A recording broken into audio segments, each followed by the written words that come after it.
Hey, it's Mackie here with the Hidden Threads podcast.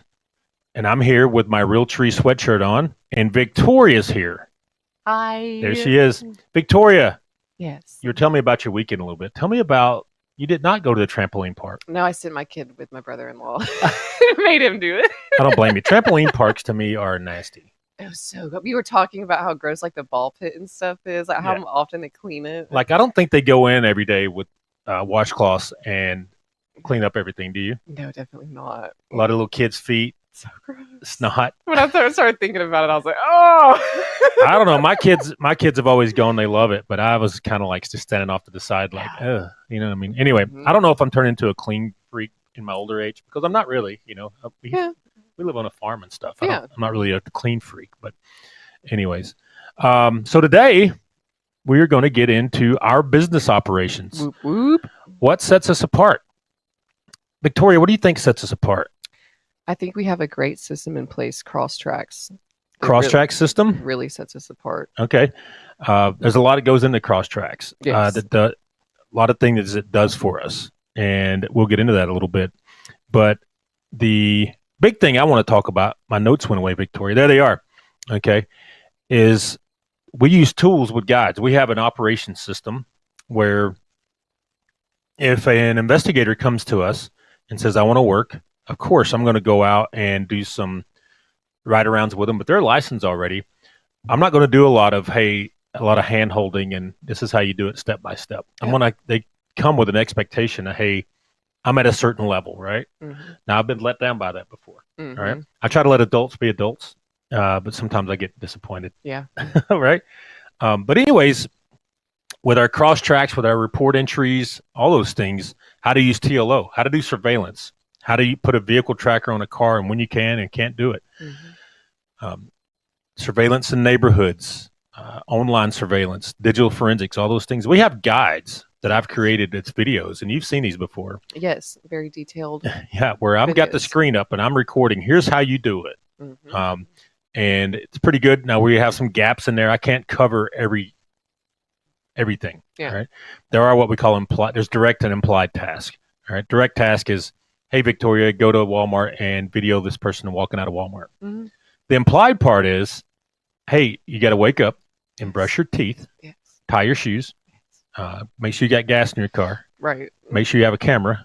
Right. Make sure you have the camera charged.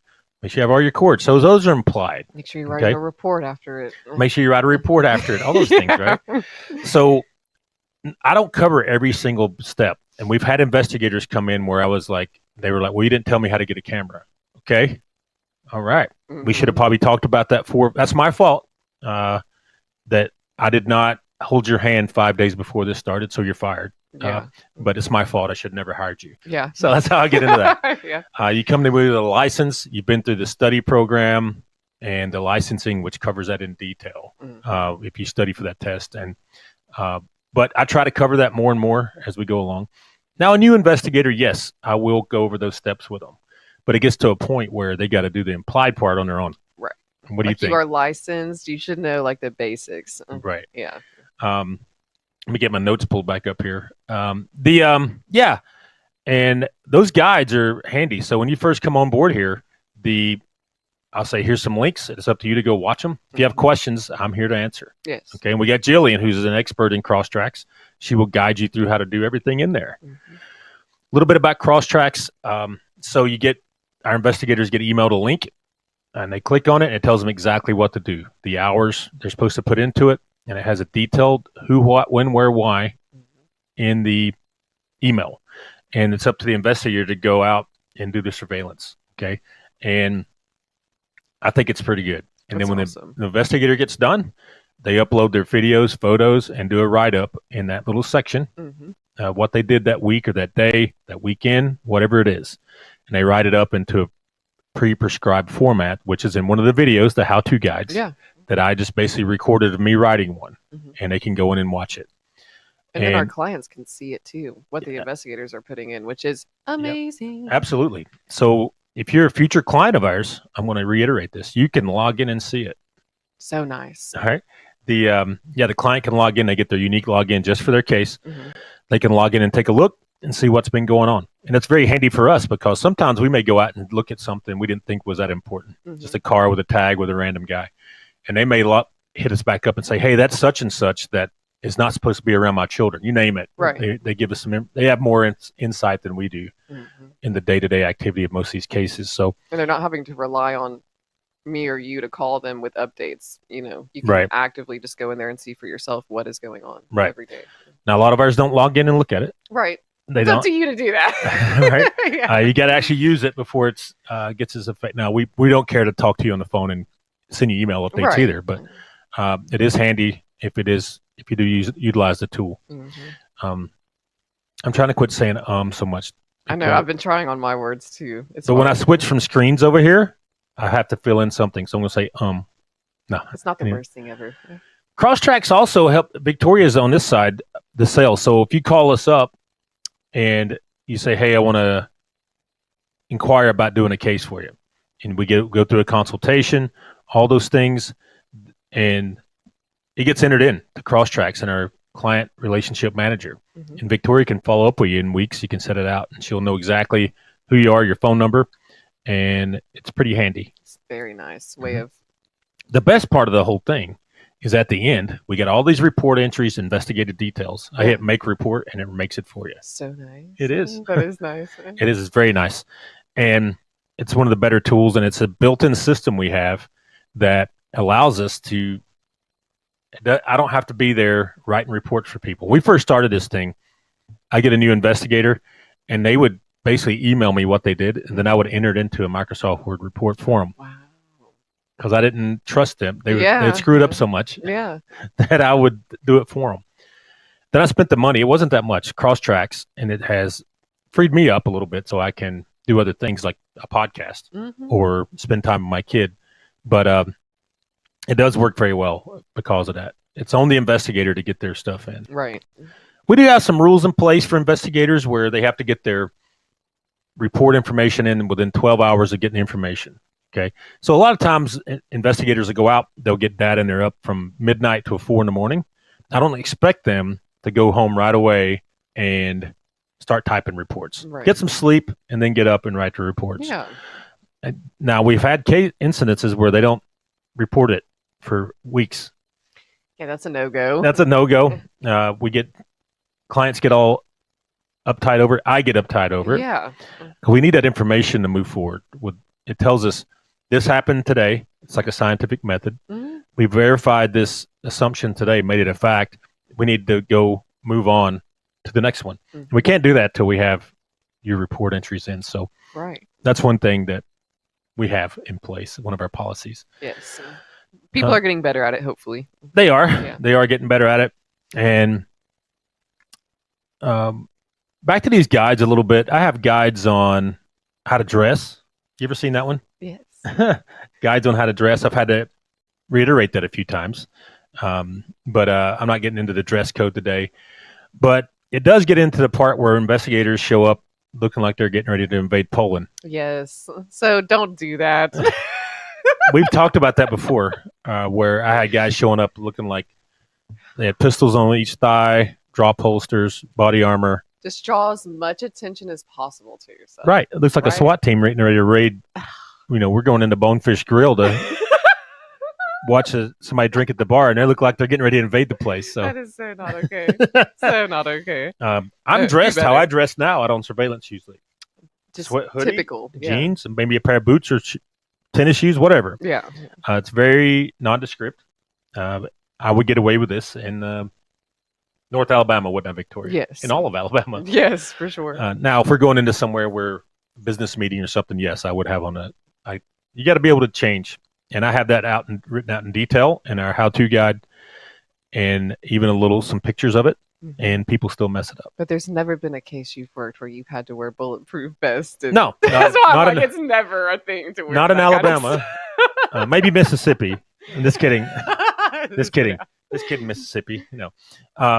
Yeah, since I've left Afghanistan, I've not worn a bulletproof vest one time. See, yeah, like it's just not, why do that?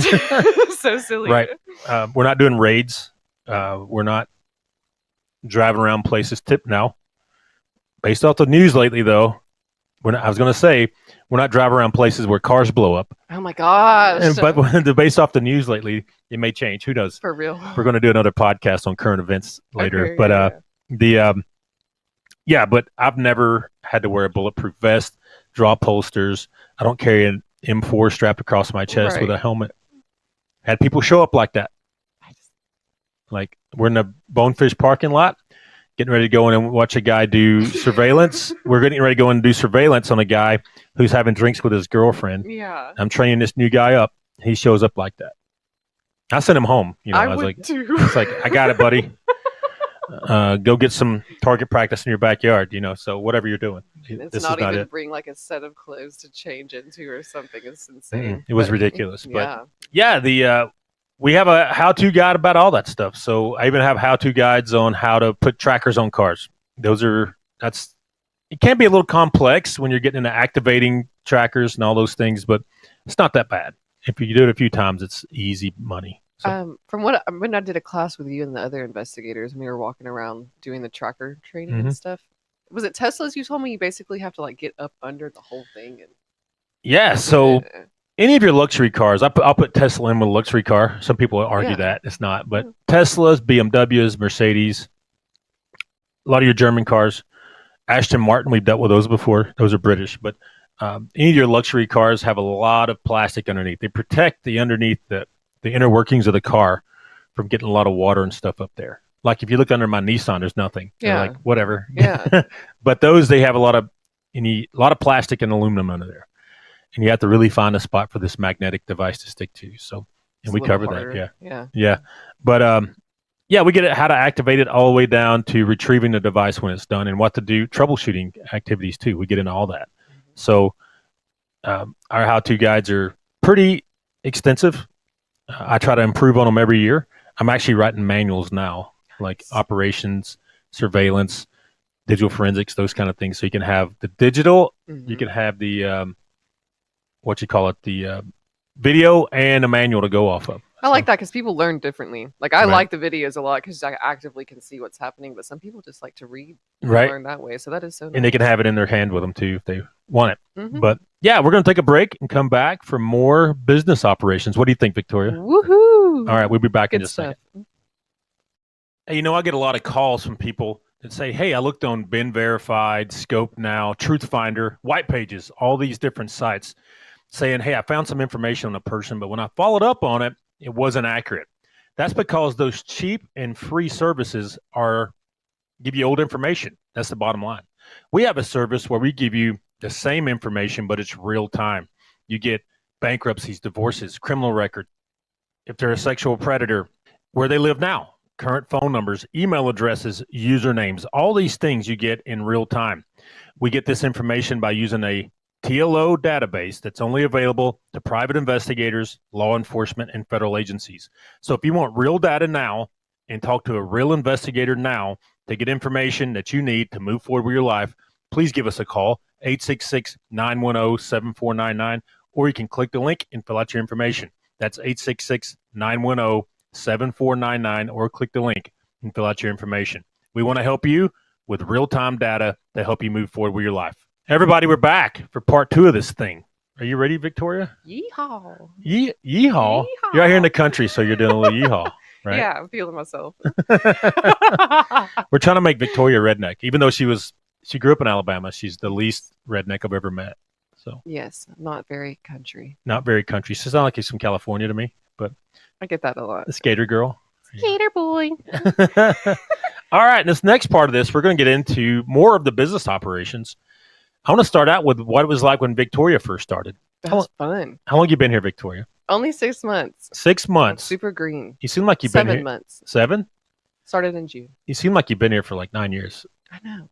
I love it. I really do. No, but Victoria really came in and integrated herself. She was hired as a salesperson, and she still does sales. That's what her main goal is. But we've expanded that into marketing, and I get into a little bit of sales myself on some more complex consultations, but she does all the lead follow-ups and CRM management and just follow-ups. All the fun stuff. Follow-ups, right?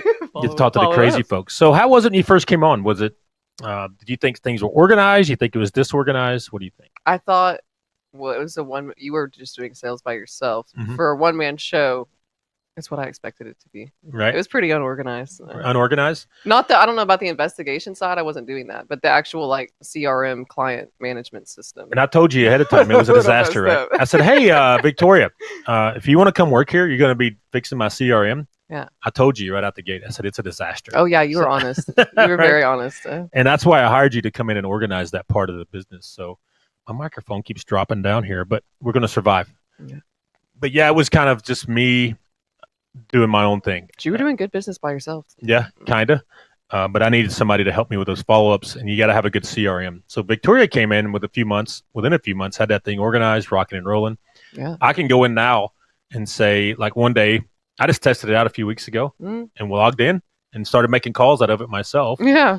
And I was like, oh, she's got this thing rocking, man. Yeah, it's like, nice. I guess my money was well spent. So, Yes. but you had to learn a little bit about investigations too. Yeah, well, because when you're selling something, you don't know anything about what you're selling. I mean, I had to learn so much. I'm still learning so much every day. It seems like. I had a lot of good how-to guides on the investigation side. Just none on the sales, which we've got that kind of worked out now. Yeah, so, but just like listening to you do consultations and stuff, Right. I've pretty much learned a good amount. Yeah, there for about 2 months, we did sales calls together. It was just me and Mackie in a room together, just call Just after grinding. call after call after Grinding. call. And she would listen to me do consultations. I wouldn't let her skip one. Yes. I said, you got to listen in. And we did that for months, and now she kind of does it on her own. Some of the more complex ones, if it gets into criminal, she likes me to do it. I do. And like fraud and identity theft. Yeah, you're learning it, though. Frauds in criminal can be complex, right? Because there's so many variables there. And I've seen a lot of them. So, yeah. So that's how it was when Victoria first started. Yeah, it was fun. It was honestly so much fun. I know I love like just cranking through a system and seeing what we can get out of it. Is it still fun? Yeah. Is it really? It is. Okay. Some days it's a little treacherous with the stories that are being told where I'm like, oh God, not this again. Or, but it's still fun. The people we get a lot of calls with I've got somebody injected a sensor in my brain or whatever. Yes. So. And I just have to like breathe through those. I'm like, we can't help. We got to get a doctor. Yeah. Right? And need a doctor for that. It's hard for me to like not lose my mind a little bit. Right. Another thing I'm big on is supporting investigators in the field. And I try to do that so they got information at their fingertips. So the how-to guides, all those things, it's in a shared file so they can click it on their phone and say, I forgot what this was about. Instead of calling Mackie at 2 a.m., let's click on and figure it out. I try to give them all the solutions in the field so they can problem solve in the field without having to try to get me on the phone or Jillian on the phone or any of those things. Yeah, right? It's nice. Because I've even done that before where I'm like, let me call Mackie, I have a question. And then I'm like, I have a whole video I can watch. So let me watch the video. Right. And I've got a lot of good feedback from the investigators. Now, we have some that if they run into a problem, remember we talked earlier about the implied task where they did not tie their shoes because I didn't tell them to. Yes. They just won't go do the investigation, won't tell nobody. So you think these last very long? No, you cannot do that. Right. Yeah. We've had some issues with that where, I cannot tell an adult how to adult every 5 minutes of the day. Right. And I'm sorry if you can't handle just adulthood in general. Seriously. You usually don't last long here if that happens, if that's the case. But yeah, we try to give them everything at their fingertips so they can just go in and do it without having to send emails, make phone calls, all those things. Yes. It even gets into how to do payroll and other human resource activities. Shout out Jillian. Jillian does that. Yeah. I've got a how-to video on how to do that. And you go in and we use QuickBooks, by the way. That's another system we use is QuickBooks. It automates a ton. Yeah. Before QuickBooks, I was doing everything with an Excel spreadsheet. Payroll was very manual. Like, you would tell me how many hours you worked. I would try to figure it out in my head. It took hours. Yeah. Then I would write you a check. Right? I think QuickBooks is nice. Yeah. QuickBooks is another automated system. I try to automate as much as we can. And that does your taxes for you too, so you don't have to stress. It doesn't do taxes for you. I thought it did. I can use QuickBooks now. We use an accountant for that, but but our accountant has access to QuickBooks, and it makes things easy on them and saves time and money on that end. But yeah, it was now QuickBooks. We do everything through direct deposit, and it makes life easy. Yes, So it does. but I'm constantly improving on it. So we try to constantly improve on all these systems. I'm always thinking about it as a business owner. That's what I'm thinking about every day, is how to improve on our systems and make them flow smoother, make sure information is in there. They always solicit feedback from you, Victoria. Yeah. You do a good job of asking me and Julian how we like these. How's this working? Yeah. You know, is there another way we could do it better? I even asked investigators that. Mhm. Or investigators are a strange animal. They'll just start complaining to you. And they're like, Right. okay, there's a gap in the system. Yeah. If I get it from more than one, right? So, Mhm. and I can tell, I know the pain points myself too. So You did really good, I think, at our big 2025 company meeting. Like, address your problems. Be honest, what problems do you guys have? That's a great way to run a company. Right. And I already had on the board what I knew the pain points were and how we're going to fix it. So I already had them listed. If you're a business owner and you don't know your pain points, you need to do a serious self-evaluation. So every business has something that you're not doing great in. Now, sometimes it's not that important. It may be something small and you're like, okay, I'll let that one go. Yeah. Sometimes it's a big one and you got to address it quickly and get that smoothed out before you can move forward. But yeah, I'm always looking for ways to improve, looking for ideas. I'll even get ideas from people off the internet if y'all want to hit me up in the comments. So, but yeah, that does it for this one. We're going to get on with our day. What all we got today, Jillian? Your name's not Jillian. Your name is Victoria. Jillian's my sidekick. Yeah. What's funny is I'm sitting here looking at Victoria. They look completely different. True. That's so true. Act completely different. And I just called her Jillian. I don't know. I was thinking it. She'd call me just now and I saw it on the phone. It's all good. But what else? You got sales calls today? So many sales calls. I got a consultation at 4. Who? Yeah. Are you excited over that one? I'm so excited. These consultations are funny. That guy says he has ghosts in his house. Yes, he does. I've never done a ghost hunt, but he paid us money. And I said, okay, we're going to go investigate. But you might find one. I don't know. You might. I'm excited to see what you find. All right. We're going to get out of here. Wish me luck on the ghost hunt today. And we'll see you again on the next one. Bye.